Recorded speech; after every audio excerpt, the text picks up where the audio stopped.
the True Objective Podcast with Objectivist girl Lauren Rumpler and Liberty.me writer Calvin Thompson. The True Objective Podcast, dispelling myths about our society.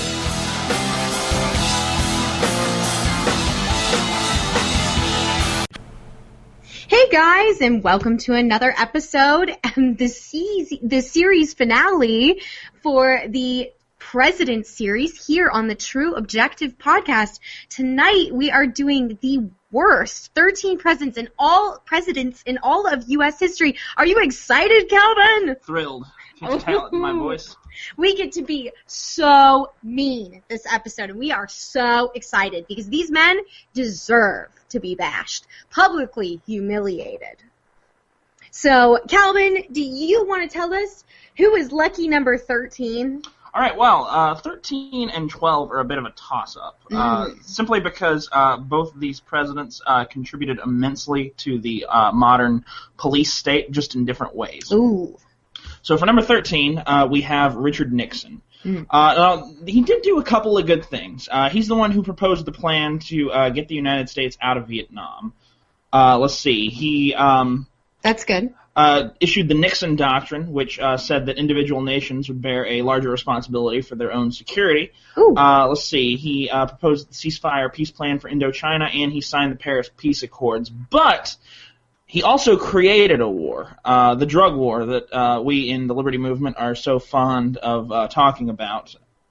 So, essentially ending one war and starting another by doing nothing. Jeez. And it's a war at home, I mean. That's the worst part. I mean, instead of having wars abroad, I mean, they're tyrannizing their own people. It's a war against his own people, yeah. Right, exactly. I mean, it doesn't get any worse than that. He also signed the Selective Service Reform Bill, ensuring the draftees are selected by a lottery system. That's true. So if you want to blame anybody for draft issues, you definitely want to blame Nixon. Well, actually what that did was that made it so that not anyone could be drafted at once. Essentially, it was left up to when your birthday was. I happen to know, in point of fact, that mine was about 150 draft calls from being made, my particular birthday, so if I was alive then I would have had nothing to worry about. But wow, nice. A lot of people wouldn't have.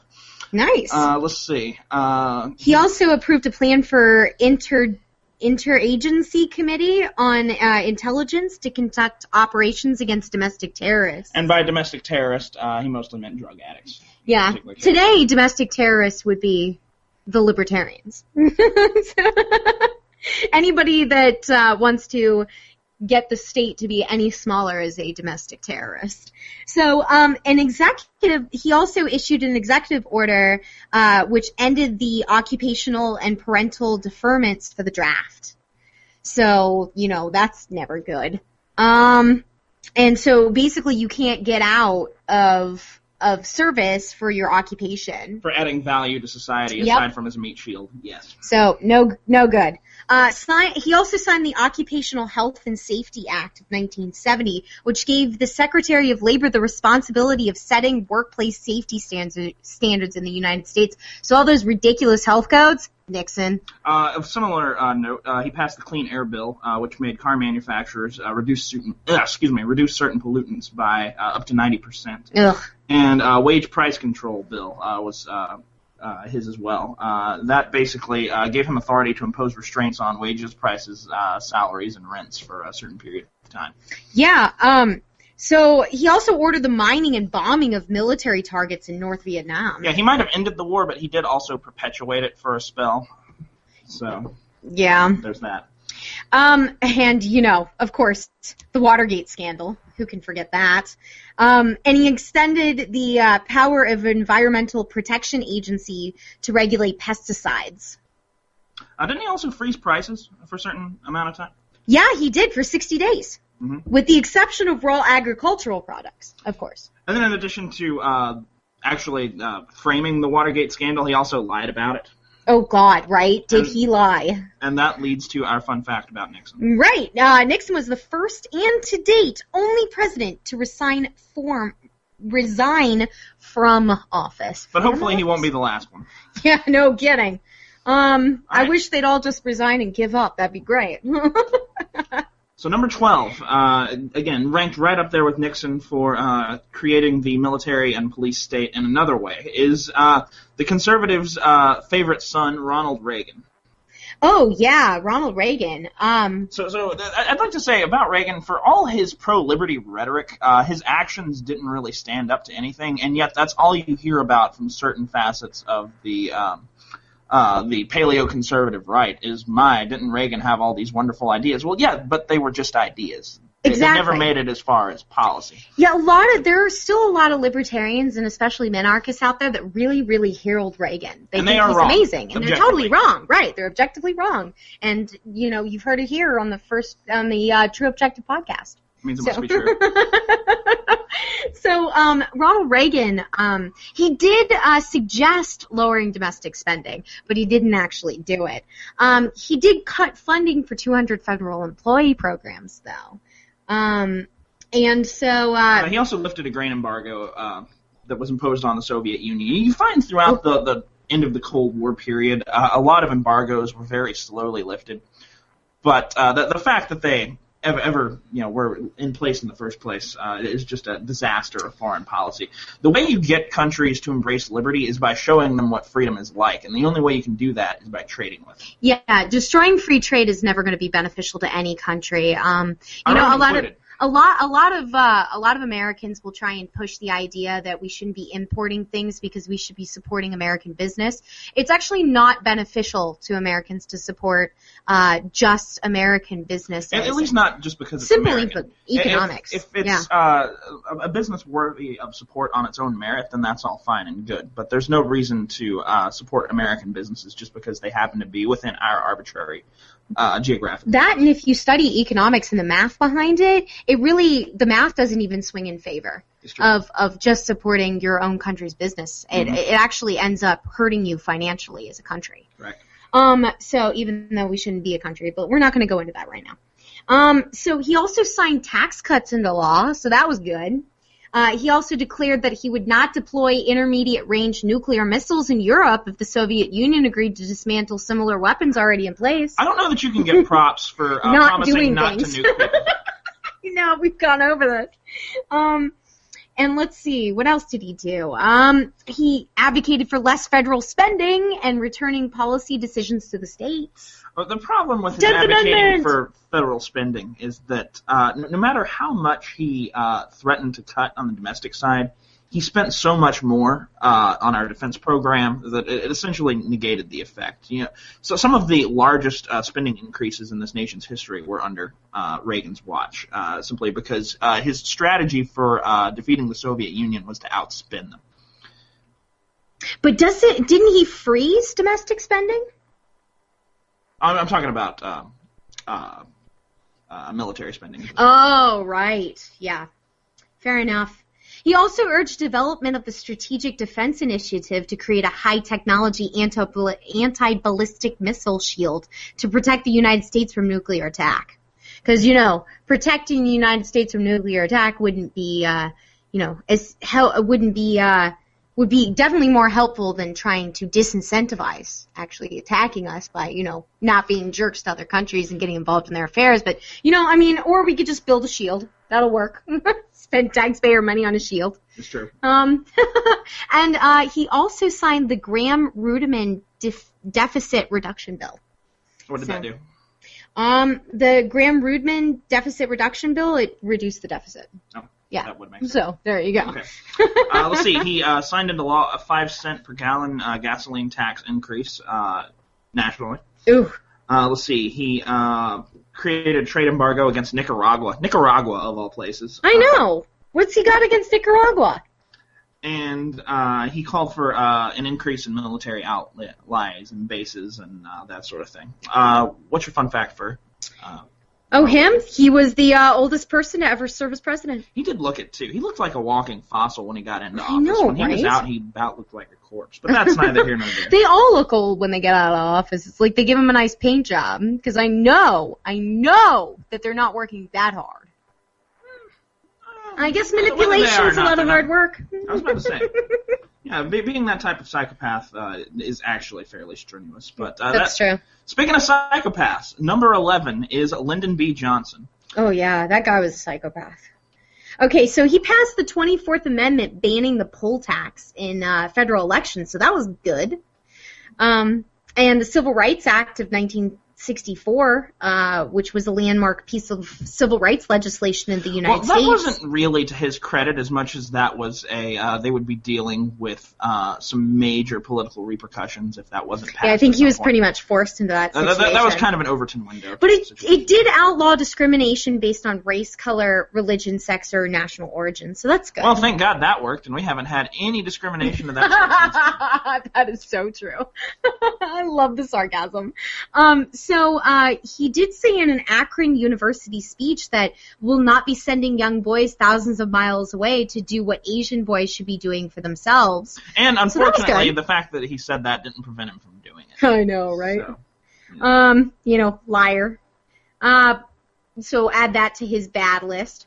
He passed the Voting Rights Act, suspending all literacy knowledge and character tests for voting in areas where less than 50% of the voting age population was registered. So he basically made it easier to vote. Yep. You didn't have to be intelligent or anything like that. And I don't know that that's really a good thing as much as that's neutral, because it is neutral. Well, as Spooner would say, I support the right of stupid people to vote the same as regular people, which is to say, no right at all. Fair enough. Fair enough.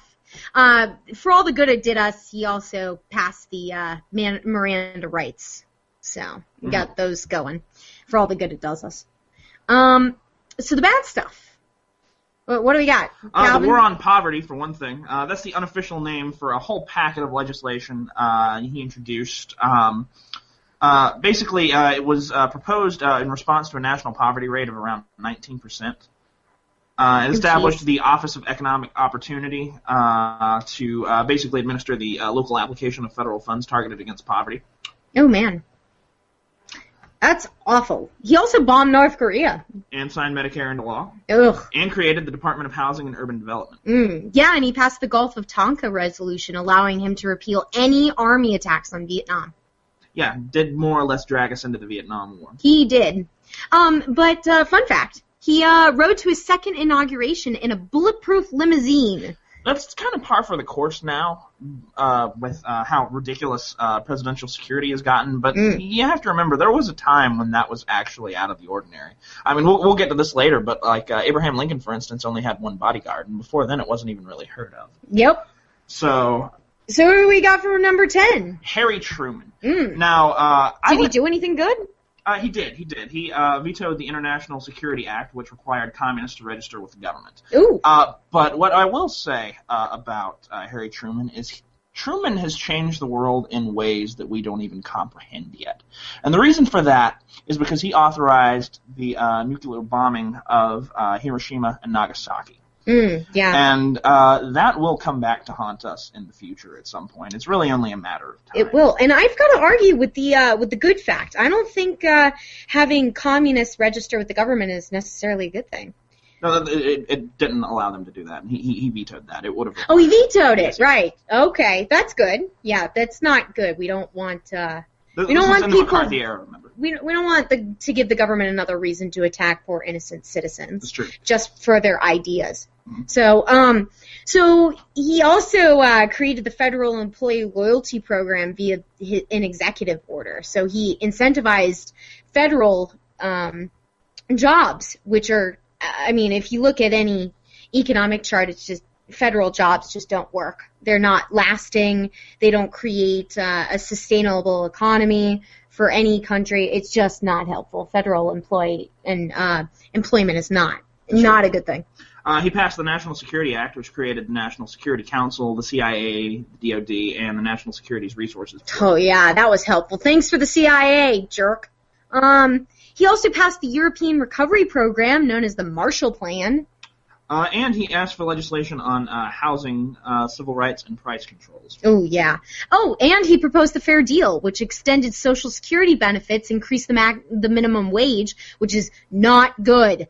You will find that a lot of Truman's presidency is defined by him taking bad ideas from his predecessor, FDR, and making them worse. That's true. That was the case here. That was the case with the nuclear bombings. FDR started the Manhattan Project. But there's fair argument that he wouldn't have actually gone through with, whereas Truman sure as hell did.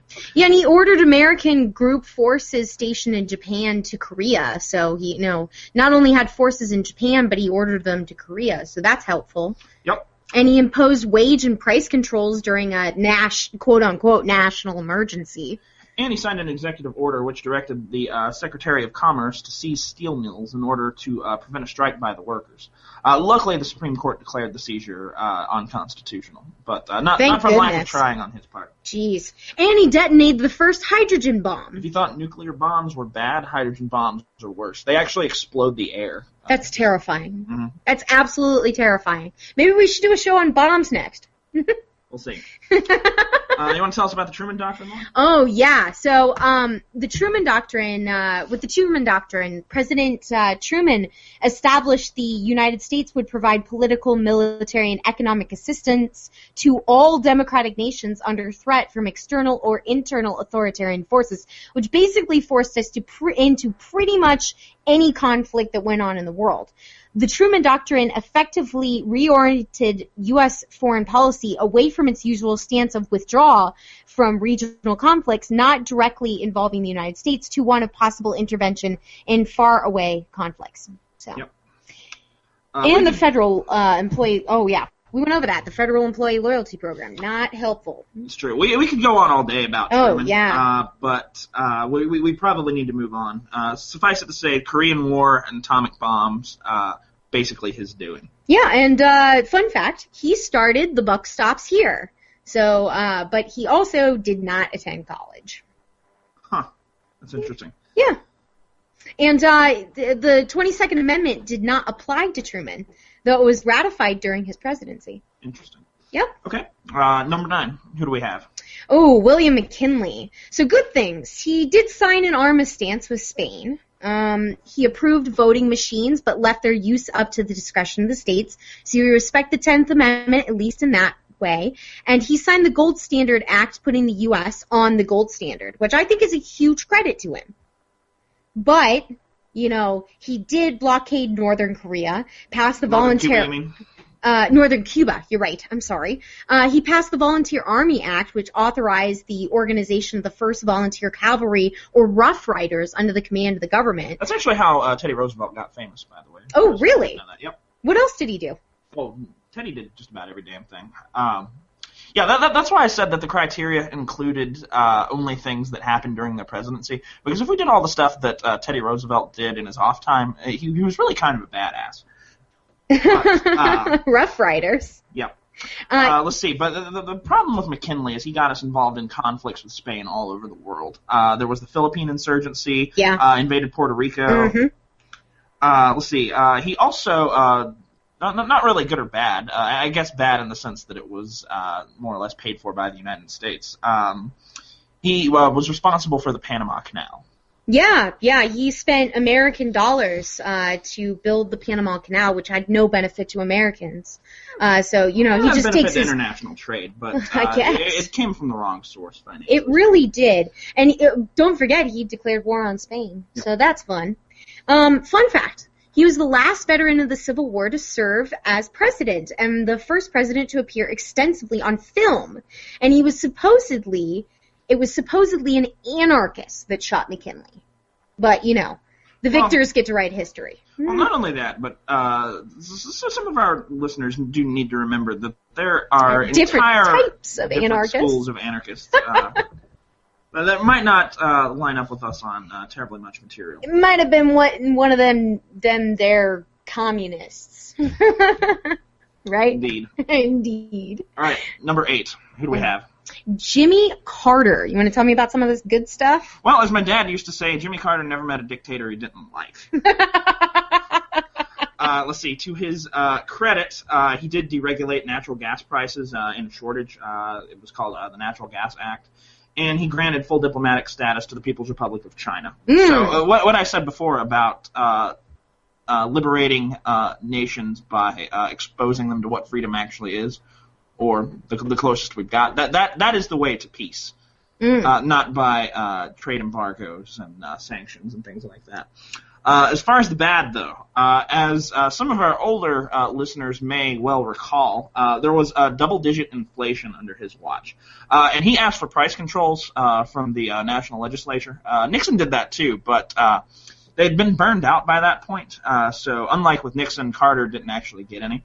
But inflation was absolutely terrible, bad economic time. Yeah, except for the legislator actually refused his double-digit inflation. Thank goodness for that. But also at Notre Dame University, Carter proposed a new direction in foreign policy. So instead of our anti-communist stance, he started focusing on support for human rights, which is, really a very socialist idea. So instead of fighting communism, he started implementing socialist rhetoric You into might his disagree speech. with me on this, but I personally think that the U.S. didn't have much business doing either of those things. No, I agree with you, but at least the first one was fighting issues instead of, implementing new rhetoric to make everybody sympathetic to, other countries that are not ours when we're already in crisis and spending tons of money on just trying to not have the entire economy collapse at one time. So, but he also created the Energy Department. As a side note, Jimmy Carter basically reminds me of Captain Planet. As far as how he acts, he was terribly concerned by the environment, but not in particularly effective ways. Captain Planet. Let's see. He created the Department of Education, and he also had an embargo on grain sales to the Soviet Union. What's your fun fact for him, Lauren? Captain Planet. He was the first president born in a hospital, and the only president ever interviewed by Playboy magazine.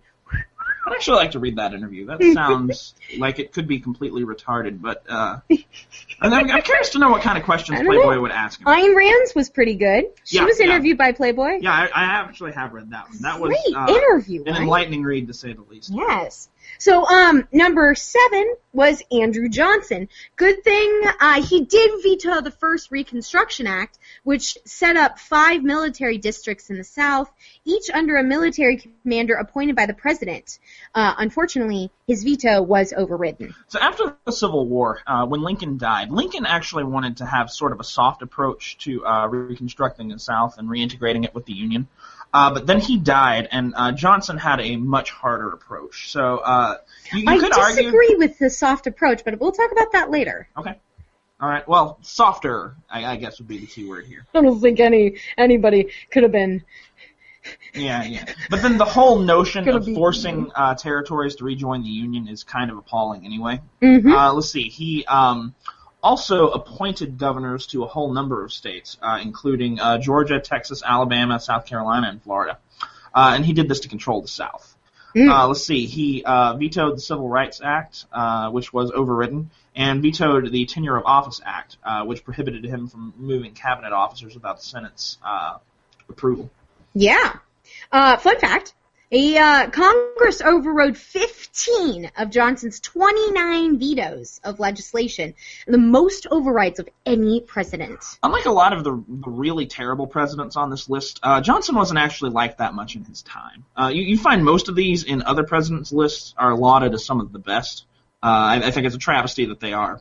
But Johnson never really makes it to the top in anybody's list. Yeah. So, number 6, guess who? George W. Bush. Oh, man. And this one is also a tie, by the way, 6 and 5. 6 and 5 are definitely really close, almost too close to call. Go ahead, take it away with the good things, Calvin. Well, let's see, he reinstated the Reagan-era ban on aid to international reforming and counseling abortion groups. Let's see. He also created the Office of Faith-Based and Community Initiatives. This new office would work to ease regulations on religious charities. Now, I'm not a very religious person, but I do think that easing regulations is good, however biased this is. It doesn't really matter what organization he eased regulation on. I wish it had been all of them, but at least he eased regulation on at least one. I feel kind of divided on that, to be perfectly honest. It was a difficult call for me. Fair enough. It was. But, honestly, any ease of regulation I'll go with. Okay, fair enough. He also abandoned ratification of a global warming treaty. So I appreciate that. Government, whether there's global warming or not, and we can have that argument, Some other time, it's not right for the government to be getting involved in environmental problems. It end up lining their pockets with a bunch of money that's not theirs, and a lot of private agencies do a much better job and have better workers that are better trained to do those sorts of things. Well said. So he also overhauled Medicare, and we know what a corrupt thing Medicare really is. So, and we should talk about that sometime. All the things we could talk about. But he attacked Iraq radar sites to enforce a no-fly zone. Yeah, he invaded Iraq. He invaded Iraq. He invaded Afghanistan. And those of you who have children may be very aware of the No Child Left Behind Act. I have a few family members who are teachers who will not shut up about it, and rightfully so. It has basically lowered the standards for testing all over the country. Let's see, for math and reading. And No Child Left Behind doesn't really do a great job at doing that. Oh, God, Essentially, it enforces... these standardized math and reading tests that are involved. I mean, how can you test and work on human intelligence with standardization? Humans are so unique and individual. Why would you create standards for unique individuals? Well, you'll find with most politicians, he was very fond of passing things to make it look like he was doing something. Absolutely. Whether or not he actually was. And we did miss one good thing. He did sign a $1.35 trillion tax cut. It did slash income tax rates across the board and provide for gradual elimination of the estate tax. So anything that cuts taxes and gets rid of the estate tax, awesome. I remember when my parents got that. I can't remember what they bought with it. I think that might have been why I got braces, but that's neither here nor there. And he refused to testify publicly on information about warnings of the September 11th acts. Oh, and the Patriot Act. Oh, God. Yeah, don't even get me started on the Patriot Act. It gave the government the right to tap phones and read emails. And gave Still have Department it. of Homeland Security the right to oversee hundreds of organizations. Oh, right. Including airports. Airports. The NSA was created under his watch. Droning started. Yeah. In case you've forgotten, by the way, that's why they're allowed to do cavity searches of you at the airport. Because Bush. Just so you know. He also failed to send care to victims of Hurricane Katrina, which was, they could have helped out. They take enough money from these people, and this would have been a good thing. For supposedly the government is there to help the American people, and they profess their care for the American concern for the American people. If they're going to tax the hell out of you, take all your money, and essentially say we will care for you instead, there should be the follow-up that they actually care for you. Right. When it hits the fan. But as Katrina showed us, they're happy to take your money but not to give you anything. Couldn't have said it better myself. He proposed a $145 billion stimulus package in response to a housing crisis and rapidly increasing oil prices. And that's awful because you don't stimulate an economy by spending. It doesn't work that way. Keynesian economics just doesn't work. You want to save. And you want to get industries that aren't collapsing on themselves to grow and become the new major industry instead of saving and bailing out banks, which was one of the other things that he did. He also issued a $17.4 billion auto bailout to General Motors and Chrysler to keep the two auto giants from going bankrupt. Oh, that was nice. Yeah. What's your fun fact? But he was the only president to date with a master's in business administration from Harvard Business School. And, all the good it did us. Yeah, get an MBA so you can be just like George W. Bush. Just so you can know absolutely nothing. Now, on to number 5. The thing about these two presidential terms is they are essentially the same term. Just, right. I would argue that this one is a little worse. Number 5 is Barack Obama. And I would say our information only goes up to 2012. I would say the reason that Obama's presidency is worse is because essentially, even though he and Bush did mostly the same policies, at least the left would call out Bush. Whereas with Obama, because he's their guy, essentially all objectivity goes out the window. If anything, the last how many years has he been in office now? 6 years or 2005. so? He goes out next year. Yeah. Next the last 6 or 7 years have shown us one thing. It is that the left isn't actually concerned too much with principle at all. This is essentially just a realpolitik struggle for domination against the other, which is honestly what they accuse the conservatives of doing all the time. And Obama has proven truly that when we say there's no difference between the left and the right, it's really true. I mean, we've seen on several occasions Obama schmoozing with Bush and making nice with Bush, even before he got into office. I mean, they're just a corrupt bunch of establishment guys that serve the one, the one and only. All right. So what do we have good about Obama? Oh, God, I have to say it? Good things? Okay. Well, he did end the don't ask, don't tell policy in the U.S. military. I'll give him that. At least gay men can be proud of the fact that they're gay. Now they can go overseas and kill brown people as well. Yay! Okay. As far as the bad, as we said before, pretty much everything that Bush started, he extended. Drone strikes, did not pull out of Iraq, did not pull out of Afghanistan. And it wouldn't even be so bad if it wasn't for the fact that his whole platform, first election, was basically to undo what Bush had done. Yeah, but, one word, Obamacare. That too. Yeah. Which was basically what Bush was attempting to pass before he left office anyway. Now, the one thing I've noticed about Obama is that he seems to keep trying to tell people that the Iraq war is over. All his rhetoric indicates that the conflict is done, but that really doesn't seem to be the case. Let's see, drone strikes really picked up. Oh, yeah, and on innocent children. And Americans. There have been several Americans that have been killed with drones. In fact, the number is 7. Just so you know. 7 Americans have been killed with drone strikes. Oh, and, spying on American citizens with drones, that's been great. Well, with drones through computers, the NSA got a lot bigger. Oh, yeah, it did. Hi, NSA, for those of you who are listening. Yeah, because we know you're listening. So, fun fact, surprise, he's the first black president. What?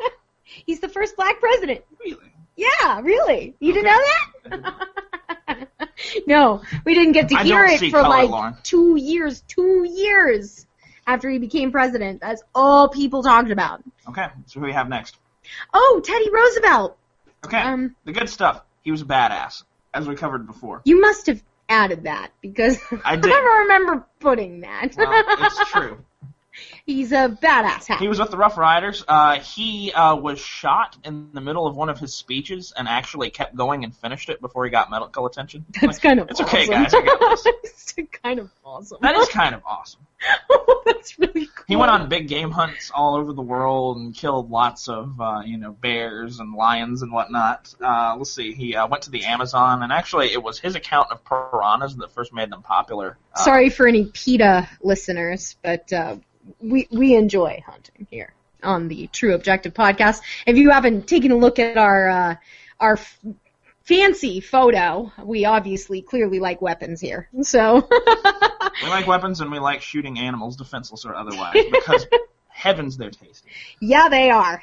Okay, but he did extend the Chinese Exclusionary Act prohibiting the immigration of Chinese labor from the Philippines. So he, it's never good to limit immigration, and they push limiting immigration here in the country by stating that if we allow, illegal immigrants into the country and we allow any immigrants in the country, it'll take American jobs, and especially illegal immigrants who don't pay for taxes because we don't have record of them. However, all this problem would be completely solved if we got rid of everything except for a sales tax.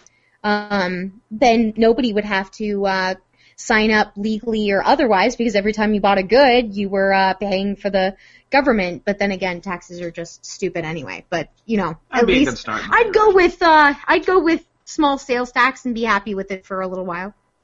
And he interfered in the private coal business strike, so kudos to him for going right in and saving the day for the coal strikers. He did create a lot of internal regulation. Let's see, he created the Department of Commerce and Labor.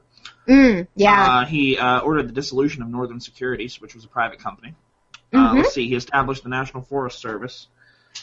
which got the government's nose into environmentalism. Right. And for those of you who think that we need the government for that, the fact that people were willing to donate that much land, I think, for those who did donate, shows that there was at least some impetus to create parks in the first place. Private parks aren't really able to exist in a modern capacity, in large part because of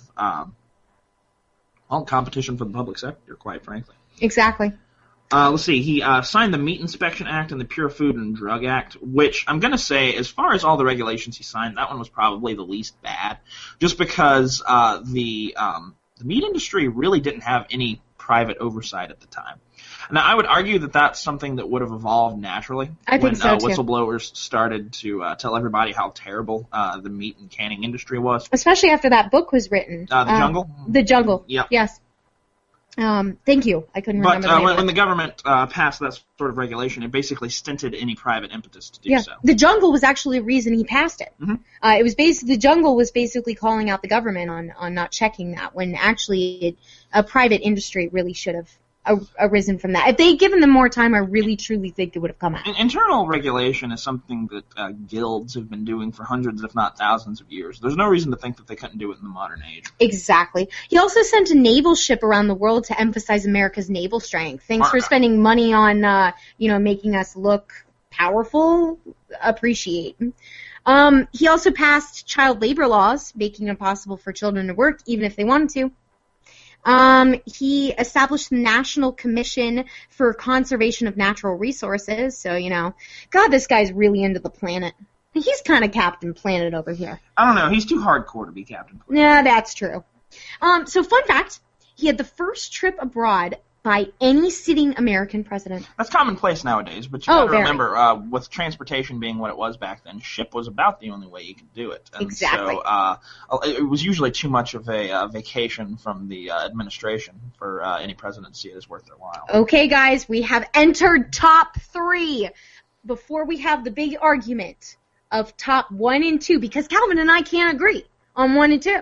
And so he's going to tell you what he thinks his should be number 1, and he's going to defend it. And then I am going to defend who I think should be number 1. So go ahead and take it away with number 3. Who gets to be lucky number 3 instead of 1 or 2? Well, our friends and listeners into the conspiracy theories and the hatred of the UN will be all over the sky already. Oh, and that is Woodrow Wilson. Oh, jeez, I hate him. So, what did he do anything good? Yeah, he vetoed the mandatory literacy test for all immigrants, which is great because immigration really helps the country. I'll give him props for that. Right, and he vetoed the 18th Amendment, which provided enforcement power, and the 19th Amendment, which he passed that one. He passed the 19th Amendment, allowing women to vote. Now, if we have to have voting in Kings, have the same reason or the same right as everyone else to vote, which should be none at all. Yes, exactly.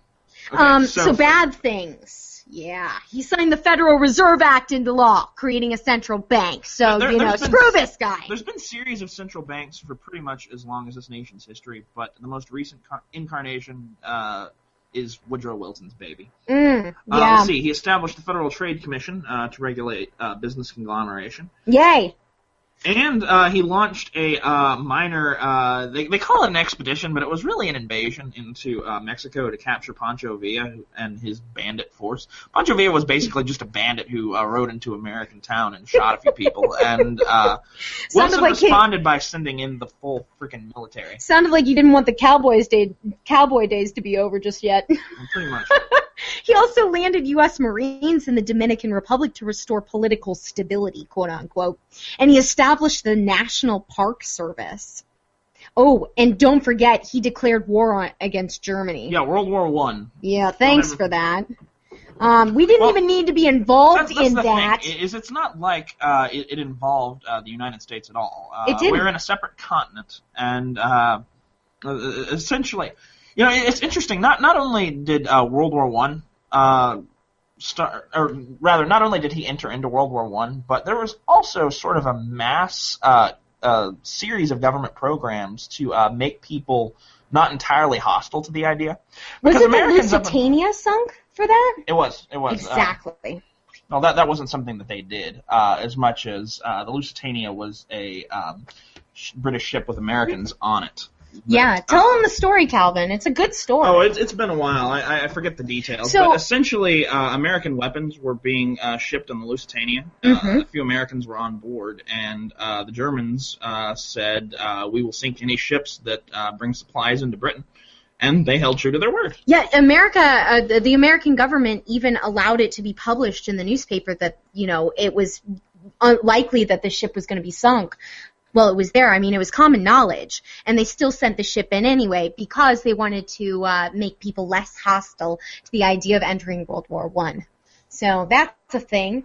And he passed the Selective Service Act requiring all men between ages of 21 and 30 to register with local draft board. I had to do it. It was the first draft since the Civil War. It feels so archaic when you let's see, I believe I was they might have lowered the age because I was only 17 or 18 when I had to register for that.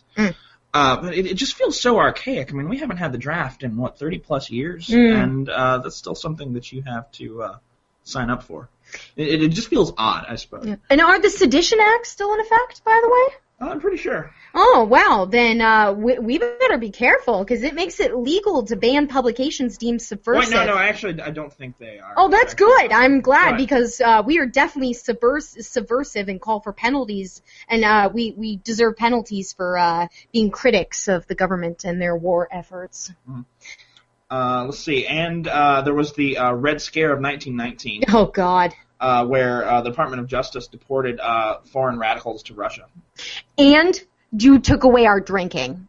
Prohibition, President. Well, it was more of it led up to Prohibition under his watch. I don't care. As soon as he took the whiskey, I got, as soon as I found out he took the whiskey, I was pissed. So, can't live life without whiskey. It's one of the most beautiful things on earth. So, he was the last president to be born into a slave-holding household, is the fun fact. And that's super fun. Okay, Calvin. He couldn't have been very old at the time. All right, Calvin. Tell me who you think should be number one. I think I can make a pretty good case for Franklin Delano Roosevelt. Oh, man. Go ahead. Make your case. Okay, well, the only good thing I can give him is that he did declare neutrality in World War II for a time, but then that, ended in 1941, 1942. So, essentially delaying a conflict that he, later joined up in doesn't really do anything for me. Let's see. As far as the bad, he created a holiday in order to stop people from removing money from their banks during the panic. Let's see. He took the United States off the gold standard, which is something we're still reeling from. He passed the Federal Emergency Relief Act, which protected the government from their own bad spending policies. Most of these fall into what was called alphabet soup at the time. He passed created more government organizations than just about anybody before or since. Let's see. There was the Federal Security Act, which requires all issues of stocks and bonds to be registered and approved by the federal government. Let's see, he created the National Industrial Recovery Act, which created the Public Works Administration and National Recovery Administration. And through executive order, he established the Civil Works Administration and Works Project Administration, which created government jobs instead of freeing up the economy so that people could, actually get a real job and learn real skills besides just building roads and doing more roads. He did build a lot of them, to his credit. Yay! The Securities and Exchange Commission was created to license stock exchanges and determine the legality of certain speculative market prices. He created the FCC to regulate radio, telegraph, and telephone, and then later television communication. And the Wagner-Connery Act, which created the National Labor Relations Board to ensure the rights of workers to organize unions with supervised elections and collective bargaining. Let's see, but all of that pales in comparison to not only entering into World War II, but the one that progressives like to conveniently forget, where he essentially ordered the imprisonment of tens of thousands of Japanese Americans. People who, no, we're not even talking about immigrants here, because let's face it, there are plenty of conservatives today who would be all about imprisoning and deporting first-generation immigrants. We're talking about Japanese people who, there are Americans descended from Japanese people who had been in the country for a couple of generations, just because there was a Japanese attack on American soil, he just sent them all into camps. Yes, I find it interesting that he only did that with the Japanese and not the Germans, even though America was fighting the Germans at the same time. So in addition to the unjust imprisonment and deportation, you've also got racism on top of it. Yay! Let's see. The Social Security Act was passed under him. Like I said about Truman, pretty much all the worst of Truman's policies started with FDR. Let's see. He passed the Selective Training and Service Authorization, basically the first peacetime military draft in U.S. history. Let's see. The Lend-Lease Act. Let's see. He ordered all aliens in the United States to register with the federal government. Invaded North Africa. Invaded Europe. Invaded all sorts of islands in the South Pacific. North Africa could defend itself against the U.S. Well, the Germans were in it at the time, but nonetheless. Okay. Let's see. Shoe rationing began under his watch. Each civilian was limited to 3 pairs of shoes per year. Yay. I don't know about you guys, but I actually go through a fair amount more shoes than that. I guess I'm just rough on them. I don't think that would have... And I'm a girl. I love shoes. So that would not can you work imagine out for 3 me. pairs of shoes a year? Not going to work. I have at least 3 pairs of flip-flops. That doesn't even count all the heels, all the boots, all the gym shoes. I have at least 3 pairs of gym shoes. So that's ridiculous. I mean... let's see. He also implemented the rationing of canned goods during World War II. Oh, yeah. Yeah, so... as I said with Truman, the Manhattan Project. FDR has changed the world in ways that we don't comprehend yet. That will not be the last nuclear weapon deployed. And when the bombs do fall or the next nuclear weapon is used, I'm not one of those apocalyptic scenario type people, but we will see the use of nuclear weaponry again. And we can thank Franklin Delano Roosevelt specifically. That was one of those technologies that never needed to be pursued, and he ordered it for all sorts of reasons, but I don't think any of them were very good in the grand scheme of things. So that is my case for FDR being the worst president. And as far as the fun fact, his tenure as president was enormous. Let's see, he was the only president to serve more than 2 years, more than 2 terms, and he was actually, he won 4 elections. He just died before his last term came to an end. Yes, he did. Let's see, he backed Woodrow Wilson in 1912, and they named FDR Assistant Secretary of the Navy for that reason. Yeah. So he was a long-time political appointee before he became president. Okay, guys, so now we come down to what I think is number 1. And I agree that he's awful. I just don't think he's is awful, and we both agree that both of them are awful. I think that was a great case made. I think that it'll be great to get some voting from our audience in regards to who they think is number 1. But here it goes. What I think is number 1 worst president in all of America. Abraham Lincoln. He had a nice beard, though. He did have a nice beard, and he was very tall. So it's, I wrote out a very good case for this. So all right, let's hear it. It is important to note that he was a leader of the Whig Party for his entire political career. When he switched to the Republican Party after the Whig implosion in the mid-1980s, he assured to his constituents that there was no difference between the two. 1980s. 1850s, I'm sorry. Wow, I can't read my own writing. So he assured his constituents that there was no significant difference between the two. So although he was a Republican as a president, he campaigned for and instituted Whig policies and ideas such as a national bank, internal improvement projects, quote unquote, and corporate wealth, such as corporate welfare, and high protective tariffs. Lincoln's corporate welfare, amounting to mercantilism, gave subsidies to politically favored businesses at the expense of taxpayers. Lincoln and the Republicans also adopted a national bank during the war, which was used to print money, creating inflation, and to pay for even more special interest subsidies. Lincoln justified unconstitutional power grabs by discovering presidential powers in the Constitution that were not and have not been noticed by anyone else ever. Specifically, he claimed the Commander-in-Chief Clause, Article 2, Section 2, Paragraph 1, combined with the duty of the President to take care that the laws be faithfully executed, Article 2, Section 3, Paragraph 1, gave him unconstitutional authority to ignore any and all laws and the Constitution itself, all in the name of presidential war powers.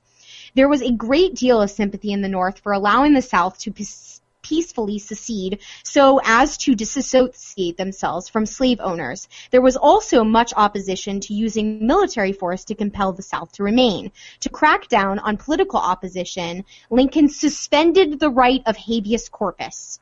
Habeas corpus dates back to the Magna Carta, 1215. American citizens accused of a crime have a constitutional right to be informed of the nature and the accusations, a speedy public trial, not so much anymore, be confronted by witnesses, bring witnesses in their favor, and have the assistance of legal counsel.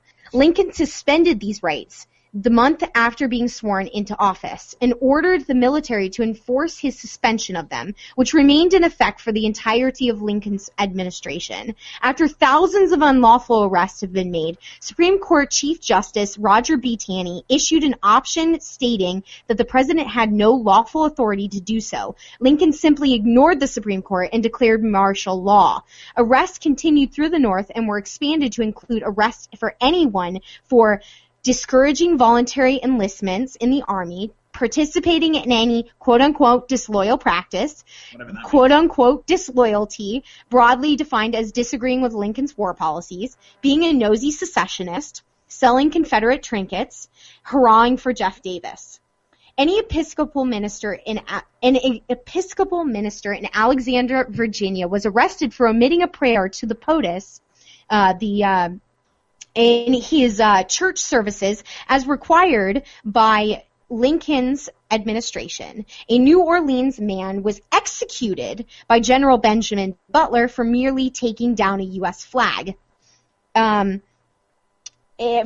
Fort Lafayette in New York Harbor came to be known, it's acting up, as the American Bastille because it housed so many political prisoners during the Lincoln administration. I didn't know about that. Yeah, historians estimated that more than 13,000 civilians were held in Lincoln's military prisons, including anti-war protesters, newspaper editors and owners, priests and preachers, physicians, judges, lawyers, several members of the Maryland legislature. Congress Clemens L. Vindegard of Ohio was actually deported out of the country for criticizing Lincoln's administration. The administration protected itself from criminal prosecution for depriving so many people of rights by instituting an Indemnity Act in 1863 that placed the president and his cabinet above the law in regarding to unconstitutional arrests. The law never received enough votes to pass, but the presiding officer of the Senate simply declared the law valid and adjourned the Senate. The law also made it a criminal act for state judges to prosecute federal authorities for making unconstitutional arrests. By September of 1861, Maryland was under complete military occupation. To prevent state legislators from even voting on secession, Lincoln ordered all or any part of the members of Maryland legislature to be arrested. All legislators from the Baltimore area were arrested, as was the mayor of Baltimore and U.S. Congress Henry May, as were newspaper editors and publishers, all arrested and imprisoned at Fort Lafayette and elsewhere without due process. In November of 1861 elections, Lincoln ordered General Nathan P. Banks to send troops to voting places to arrest voters that opposed Lincoln's war. Ballots were made in different colors so that soldiers could throw out votes for the peace party. Many newspapers in the North were critical of Lincoln and his policies. His response was to use the military force to shut down dozens of newspapers and arrest and imprison their editors. On February 2nd, 1862, the federal government began censoring all telegraph communications in the United States as well. In May of 1861, the Journal of Commerce published a list of more than 100 northern newspapers that had editorialized against the war. Lincoln ordered the Postmaster General to deny these papers delivery, putting them completely out of circulation. In 1863, Lincoln issued the General Order number 100, later known as the Libyer Code, which reiterated accepted national war rules that civilians were to be spared the dangers of combat as much as possible. It created the impression that the federal army could abide by international law, but it actually exempted all federal military commanders from doing so. It waged war against civilians as well as armed rebels, and his most trusted generals, Sherman, Grant, and Sheridan. Excelled at doing so for years. In 1862, General Sherman burned the entire house of Randolph, Tennessee, to the ground in an attempt to find a few rebel snipers. Entire towns in Mississippi ceased to exist after Sherman's army passed through, with women and children rendered homeless or raped and murdered. Towns such as Vicksburg, Jackson, and Meriden all bombed, looted, pillaged, and burned. They also killed thousands of horses, cattle, hogs, and dogs.